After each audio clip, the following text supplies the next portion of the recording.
எப்ப பார்த்தாலும் ஸ்டாலினுடைய உதயநிதி ஸ்டாலின் ஒரு செங்கலை எடுத்திருக்காரு. அதுதான் 3 வருஷமா காட்டிட்டு இருக்கிறார். விளம்பரத்திற்காக செங்கலை தூக்கி காட்டுறார். மாத்தப்பா கதையும் மாத்து, இதையே காட்டிட்டு வேண்டாம். இந்த செங்கலை கொண்டு போய் அங்க காட்ட வேண்டியதானே. 38 பேரும் நாடாளுமன்றத்தில் காட்டி நிதியை பெற்று அந்த எய்ம்ஸ் மருத்துவமனை கட்டிருக்கலாம். இல்ல தில்லு திராணி தெம்பு இல்ல. நீதி யாரு கொண்டு வந்தது? உனக்கு தெம்பு திராணி இருந்தா நேரடியா நான் மைக்கு பிடிக்கிறேன், நீயும் மைக்கு பிடி, பேசு. யாருடைய ஆட்சியில கொண்டு வந்தது? கொண்டு வந்தது திமுக. அப்புறம் ஆட்சியிலிருந்து காங்கிரஸ் கட்சி. 2 பேரும் மாறி மாறி பொய்ய பேசி மக்களை ஏமாற்றுகின்ற கட்சி திராவிட மாடல் கட்சி என்று சொல்கின்ற திமுக கட்சி. அதன் குடும்ப கட்சி, கார்பரேட் கம்பெனி. அந்த கம்பெனியில மத்தியில் ஆட்சி அதிகாரத்துக்கு வந்து அங்கேயும் கொள்ளையடிக்க வேண்டும், இங்கேயும் கொள்ளையடிக்க வேண்டும். இந்த ஹைட்ரோ கார்பன் மீத்தேன் எடுப்பதற்காக புரிந்துணர்வு ஒப்பந்தம் போட்ட தலைவர் இன்றைய முதலமைச்சர் திரு ஸ்டாலின். மேகதாதுவிலே அணை கட்டிய தீர்வு என்று சொல்கிறார். நம்முடைய தமிழ்நாடு முதலமைச்சர் திரு ஸ்டாலின் வாயே திறக்கல. சென்னை மேற்கு மாவட்ட அயலக அணி துணை அமைப்பாளர், உலகத்தில் அயலக அணி அமைதியா வச்சிருக்கிறாங்க. இது மாதிரி கடத்தல் வச்சிருப்பாங்க போல இருக்குது. புதிய தலைமைச் செயலகம் கட்டுவதில ஊழல் நீதிமன்றத்தில் இருக்குது. அடையாளம் வாங்கி வச்சிருக்கிற என்னை போல நீதிமன்றத்தில் நிரபராதி என்று சொல்லுவதற்காக உன்னால முடியுமா?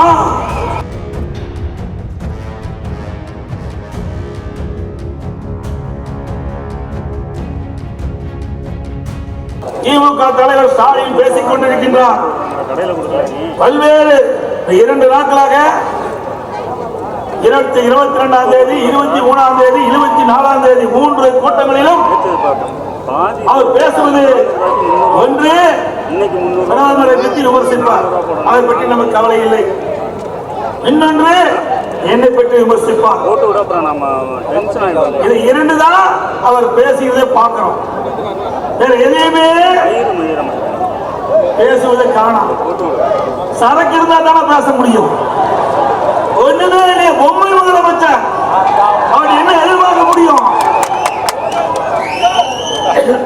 அவர் பேசுறாரு, தமிழ்நாட்டை நம்ம குட்டிச்சார் ஆகிட்டோமா, கெடுத்துட்டோமா? ஸ்டாலின் அவர்களே, பொன்மனச்சம்பல் புரட்சி தலைவர் எம்ஜிஆர் இந்த மண்ணிலே பிறந்த காரணத்தினாலே தமிழ்நாடு தப்பியது. இந்த குடும்பத்திலிருந்து தப்பிக்க வைத்தவர் பொன்மனச்சம்பல் புரட்சி தலைவர் எம்ஜிஆர். உங்களுடைய 3 ஆண்டு திராவிட முன்னேற்ற கழக ஆட்சி ஒரு அலங்கோல ஆட்சி, மக்கள் விரோத ஆட்சி. அப்படித்தான் மக்கள் பார்க்கிறார்கள். இந்த 3 ஆண்டு காலத்தில் என்ன செய்தீர்கள்? நாட்டு மக்களுக்கு சொல்லுங்கள். ஒண்ணும் காணோம். எதுவுமே செஞ்சாதானே சொல்ல முடியும். ஆனா அண்ணா திமுகவுல எனக்கு முன்னாலே பேசினார்களே நம்முடைய கூட்டணி கட்சி தலைவர்கள், 10 ஆண்டு கால அண்ணா திமுக ஆட்சியிலே என்னென்ன திட்டங்களை கொண்டு வந்தோம் என்று உள் விவரத்தோடு அவர்கள் குறிப்பிட்டார்கள். நாங்களா தமிழ்நாட்டை கெடுத்தோம்? ஒரு மருத்துவக் கல்லூரி கொண்டு வந்த முடிஞ்சுதா? 3 ஆண்டு காலத்தில் ஒரு மருத்துவக் கல்லூரி உங்களால் கொண்டு வர முடிஞ்சுதா? எப்ப பார்த்தாலும் ஸ்டாலினுடைய உதயநிதி ஸ்டாலின் ஒரு செங்கலை எடுத்திருக்காரு. அதுதான் 3 வருஷமா காட்டிட்டு இருக்கிறார். 3 வருஷமா செங்கலை காட்டிட்டு இருக்கிறார். எய்ம்ஸ் மருத்துவமனை கொண்டு வர வேண்டும் என்று எங்களுடைய இதய புரட்சி தலைவி அம்மா மத்தியிலே கோரிக்கை வைத்தார்கள். அந்த கோரிக்கை ஏற்று மத்திய அரசாங்கம் எய்ம்ஸ் மருத்துவமனை மதுரையிலே கொண்டு வந்தது. நாங்கள் அந்த எய்ம்ஸ் மருத்துவமனையை விரைந்து கட்ட வேண்டும் என்று பல முறை நாங்கள் மத்திய அரசை வற்புறுத்தியிருக்கிறோம். ஆனால் நீங்கள் என்ன செய்வீர்கள்?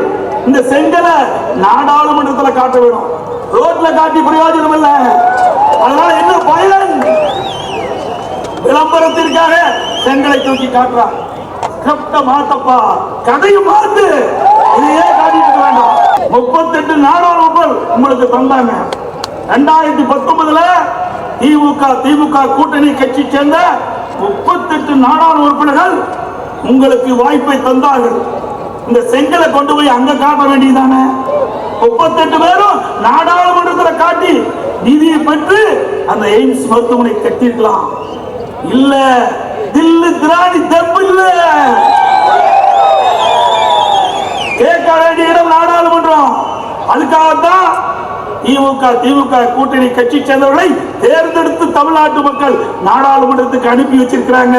அங்க பெஞ்ச தேய்ச்சிட்டு வாய் மூடி மௌனம் சாச்சுட்டு இங்க வந்து செங்கலை தூக்கிட்டு இருக்கிறாங்க. உண்மையிலேயே எய்ம்ஸ் மருத்துவமனை மதுரையிலே விரைந்து கட்ட வேண்டும், அதற்கு தேவையான நிதி பெற வேண்டும் என்றால் நாடாளுமன்றத்திலே குரல் வேண்டும், அழுத்தம் கொடுத்திருக்க வேண்டும். நாடாளுமன்றத்திலே ஒத்து வைக்கின்ற அளவிற்கு 38 நாடாளுமன்ற இடத்திலே இருக்கின்றார்கள். செய்யல, அதுக்கு துணிவு இல்ல, திராணி இல்ல. இங்க வந்து செங்கலை புடிச்சுக்கிட்டு மக்கள்கிட்ட வித்த காட்டிட்டு இருக்க. என்ன மக்கள் குடும்பம் வச்சுட்டு இருக்க நினைக்கிறியா? தமிழ்நாட்டு மக்கள் அறிவாளிகள், தமிழ்நாட்டு மக்கள் ஊரமானவர்கள். நீ சொன்னதெல்லாம் நம்பருக்கு தயாரா இல்ல. எனக்கு முன்னாலே சொன்னாங்களே, இங்க கூட நீட் தேர்வை பத்தி சொன்னாங்களே, இப்போ நீட் தேர்வு எடுத்துக்கிட்டாங்க. நீட் யாரு கொண்டு வந்தது? உனக்கு தெம்பு திராணி இருந்தா நேரடியா நான் மைக்கு பிடிக்கிறேன், நீயும் மைக்கு பிடி, பேசு. யாருடைய ஆட்சியில கொண்டு வந்தது? இருக்குது, ஆதாரம் இருக்குது. Notification MCI medical council of India 2010 December 21 மத்திய அரசில் வெளியிடுறாங்க. அப்ப மத்தியில காங்கிரஸ் ஆட்சி.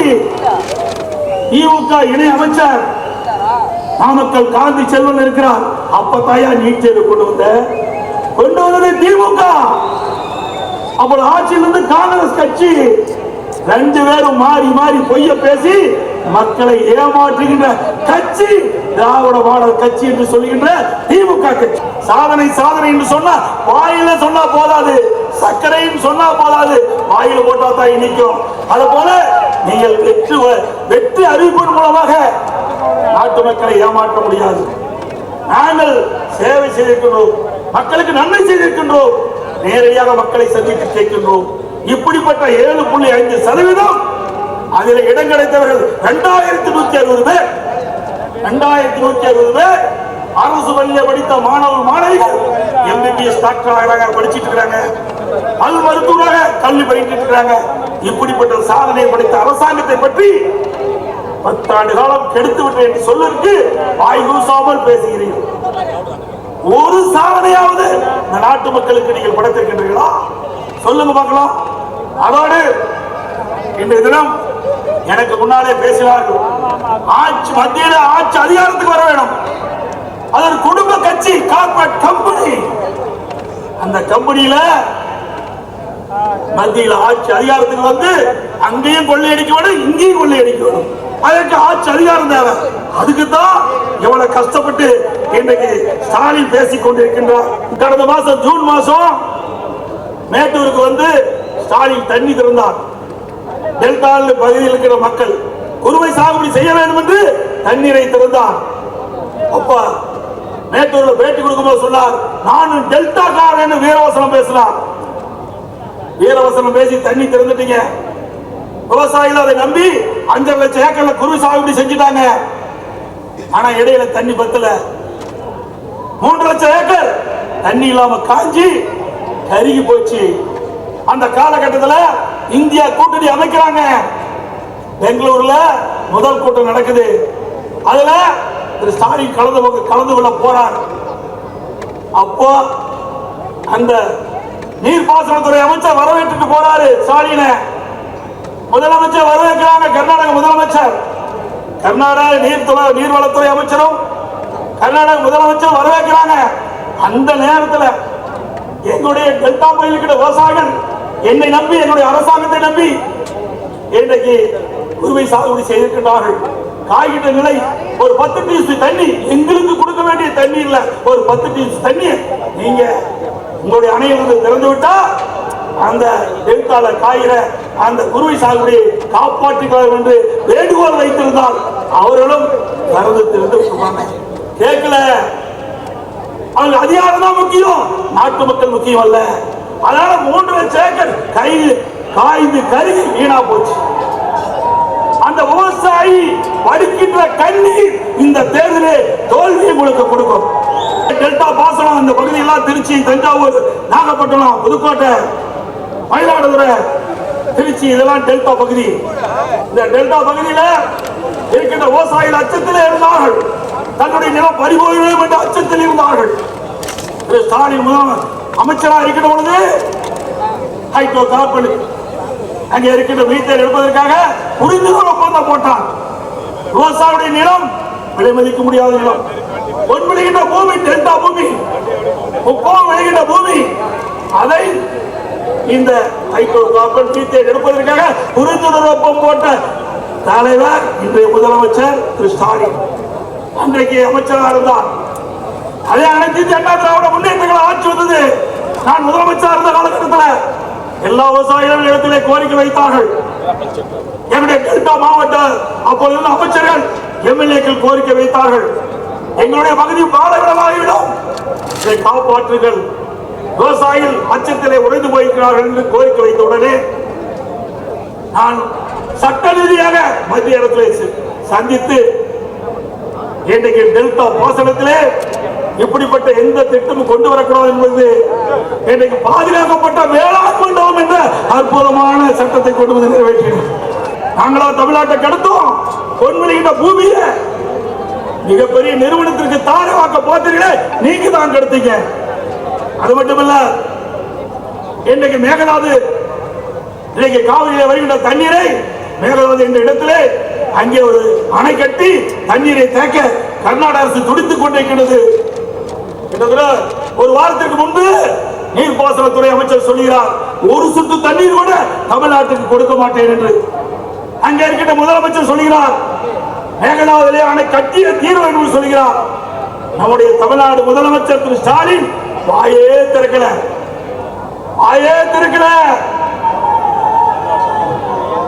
இன்னைக்கு தமிழ்நாட்டுக்கும் தமிழ்நாட்டு விவசாயிகளுக்கும் துரோகம் செய்கின்ற திரு ஸ்டாலினுக்கு வருகின்ற நாடாளுமன்ற தேர்தலில் தகுந்த பதிலடி கொடுக்கப்பட வேண்டும். மத்தியில் இருந்து என்ன நிதியை பெற்றீங்க? 12 ஆண்டு காலம் மத்தியிலே ஆட்சியில இடம்பெற்றது திமுக, காங்கிரஸிலே இடம்பெற்றிருந்தாங்க, பிஜேபியில இடம்பெற்றிருந்தாங்க. 1999 பாரதிய ஜனதாவோட கூட்டணி வைத்து 5 ஆண்டு காலம் அமைச்சராக இருந்து அதிகாரத்தில் இருந்து அனுபவித்தவர் திமுக கட்சி. உடனடியா காங்கிரசுக்கு போனாங்க. 5 வருஷம் ஆட்சியில் இருந்தாங்க. இப்படி 12 ஆண்டு காலம் மத்தியிலே ஆட்சி அதிகாரத்தில் இருந்தபோது தமிழ்நாட்டுக்கு என்ன கொண்டு வந்தீர்கள்? அதுவும் தமிழ்நாட்டை சேர்ந்த காங்கிரஸ் கட்சியை சேர்ந்த ஒருவர் நிதியமைச்சராக இருக்கின்றார். அவரை முறையாக அணுகி தமிழ்நாட்டிற்கு இன்னென்ன திட்டத்திற்கு இவ்வளவு நிதி வேண்டும் என்று நீங்கள் கேட்டிருந்தால் கிடைத்திருக்கும். அதுவும் செய்ய தவறிவிட்டீர்கள். ஆக தமிழ்நாட்டிற்கு துரோகம் செய்த கட்சி திமுக கட்சி. ஆக ஆட்சி அதிகாரத்தில் மத்தியில் இருக்கின்ற பொழுது நீங்கள் எதையுமே செய்யல. குடும்பத்தை பார்த்தீங்க. குடும்பத்தில் இருக்கிற உறுப்பினர்கள் அதிகாரத்துக்கு வர வேண்டும் எண்ணினீர்கள். நாட்டு மக்களை பற்றி கவலை இல்லை, கவலைப்படவில்லை. ஆகவே சிந்திக்க வேண்டும். இவர்கள் வேட்பாளர் வெற்றி பெற்று வந்தா நாடாளுமன்றத்தில் என்ன செய்ய போறாங்க? 38 நாடாளுமன்ற 2019 கொடுத்தீங்களே, 5 ஆண்டு காலம் நாடாளுமன்றத்தில் என்ன செய்தார் என்பதை நீங்கள் சிந்திக்க வேண்டும். இன்றைக்கு திமுக கட்சியில அங்கம் வைக்கின்ற ஒரு நபர் ஜாபர் சாதிக் என்ற அந்த சென்னை மேற்கு மாவட்ட அயலக அணி துணை அமைப்பாளர். உலகத்தில் அயலக அணி அப்படிதான் வச்சிருக்கிறாங்க. இது மாதிரி கடத்தலுக்கு வச்சிருப்பாங்க போல இருக்குது. எந்த கட்சியிலாவது அயலக அணியில் வச்சிருக்கிறாங்களா? அப்படி ஒரு பேரை வச்சு அது ஒரு பொறுப்பாளரை போட்டு அந்த பொறுப்பாளர் வெளிநாட்டுக்கு போதைப் பொருள் கடத்திட்டு இருக்கார். பல ஆண்டு காலமாக பல ஆயிரம் கோடிக்கு போதைப் பொருள் கடத்தி இருக்கிறார். தமிழ்நாடு போதைப் பொருள் மாநிலமாக மாறுவதற்கு காரணம் திமுக நிர்வாகிகள். ஸ்டாலின் அவர்களே, உங்களுடைய ஆட்சியில் என்னென்ன செஞ்சார் என்பதை நாட்டு மக்கள் அறிவார்கள். அது மட்டுமல்ல, தேர்தல் பத்திரம் 656 கோடிக்கு வாங்கி இருக்கிற 3 ஆண்டுல 2021, 22, 23 3 ஆண்டுல 656 கோடி தேர்தல் பத்திரத்தை அதிகமா வாங்கினது தமிழ்நாட்டில் திரு ஸ்டாலின் குடும்பம். நீங்க எங்களை பத்தி ஊழல் பத்தி பேசுறதுக்கு என்ன அருகதை இருக்குது? நாங்கெல்லாம் பொன்மலா கண்ட கட்சி. பொன்மலா புரட்சி தலைவர் எம்ஜிஆர் இருக்கும் போதும் எவ்வளவு வழக்கில் சந்திச்சிட்டோம்.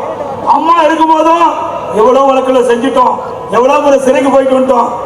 அதை பற்றி கவலையே இல்லை. நாட்டு மக்களுக்கு நன்மை செய்வதுதான் எங்களுடைய லட்சியம். அதற்காக எத்தனை தியாகம் நாங்கள் செய்ய தயார். ஒன்னு மிரட்டிலாம் எங்களை பணி வைக்க முடியாது. ஸ்டாலின் அவர்களே, நான் நினைச்சிருந்தா 4 ஆண்டு காலம் முதலமைச்சர் இருந்தேன். எத்தனை வழக்குகள் உங்களுடைய இப்ப இருக்கிற அமைச்சர்கள் மீது வழக்கு போட்டுக்க முடியும். பொறுமையா இருக்கிறான், கவலைப்படாதீங்க. நிறைய ஊழல் பண்ணிருக்காங்க, அத்தனையும் சேகரித்து வச்சிருக்கிறேன்.